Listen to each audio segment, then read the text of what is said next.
A identidade humana é determinada primeiramente pelo rosto, sua estrutura, aparência e expressões. As alterações determinadas pela idade que afetam a aparência do rosto podem levar o indivíduo a sentir que sua identidade mudou ao longo do tempo.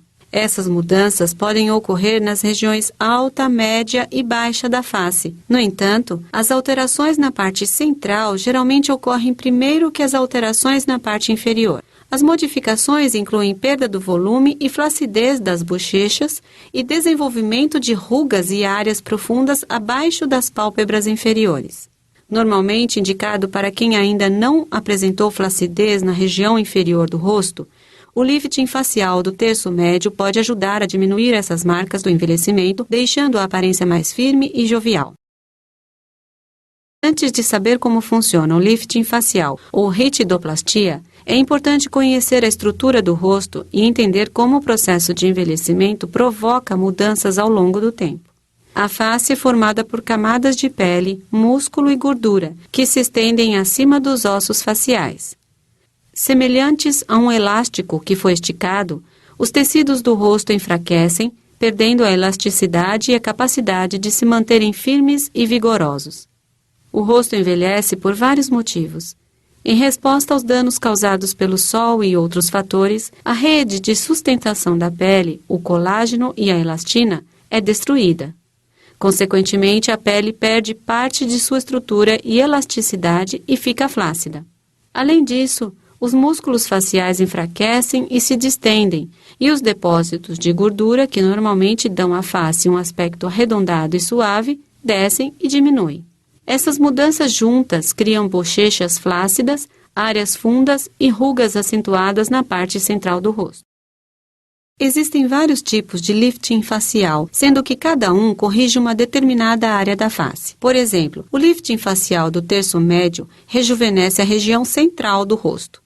As mudanças causadas pela idade que acometem as porções superior e inferior do rosto geralmente são corrigidas com o lifting da testa e do terço inferior da face, respectivamente. Além disso, pálpebras flácidas e inchadas podem ser tratadas com a blefaroplastia. Durante o lifting facial do terço médio, os tecidos subjacentes são esticados e as bolsas de gordura que dão forma e volume ao rosto são elevadas para deixar a aparência mais firme e jovial novamente. É importante lembrar que esse tipo de lifting não corrige a flacidez do pescoço ou da linha da mandíbula, nem trata as linhas finas ou as irregularidades de forma e textura da pele. O médico pode ajudá-lo a determinar o procedimento mais adequado e se um procedimento adicional como blefaroplastia ou peeling produziria um rejuvenescimento facial mais amplo.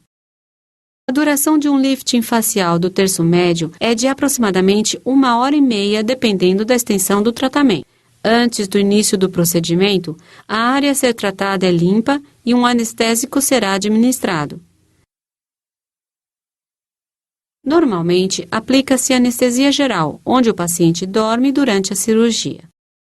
O lifting facial do terço médio pode ser realizado usando-se várias incisões e técnicas cirúrgicas diferentes. Por exemplo, alguns médicos fazem as incisões nas pálpebras inferiores, entre outros lugares. No entanto, o método endoscópico está ganhando popularidade. Com ele, o cirurgião faz pequenas incisões logo acima da linha do cabelo e insere um endoscópio, que é um instrumento fino, semelhante a um tubo, utilizado para ver o interior do corpo. Para se ter acesso aos depósitos de gordura que serão levantados durante o procedimento, pode-se usar a pinça para elevar os tecidos subjacentes.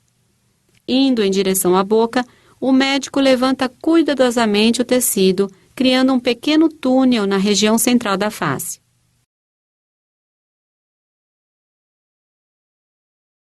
Com o auxílio de um retrator, o cirurgião deixa exposta a parte interna da boca e faz 2 pequenas incisões ao longo da linha da gengiva. Com a pinça, eleva os tecidos na porção inferior da região central do rosto para abrir a área entre as incisões superior e inferior.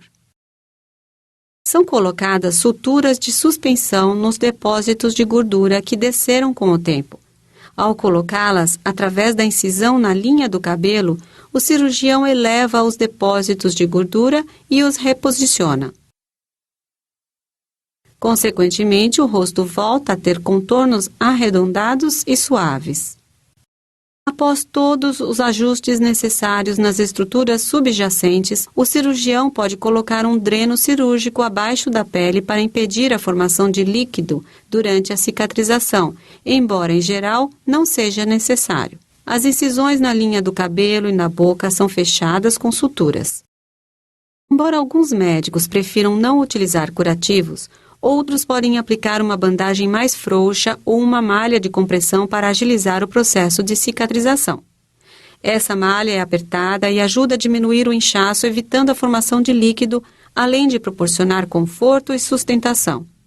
Apesar de as bandagens frouxas serem removidas em questão de dias, as malhas de compressão normalmente são usadas por algumas semanas. Como em todo procedimento cirúrgico, o paciente pode sentir dor, inchaço e apresentar hematomas, que desaparecerão em algumas semanas.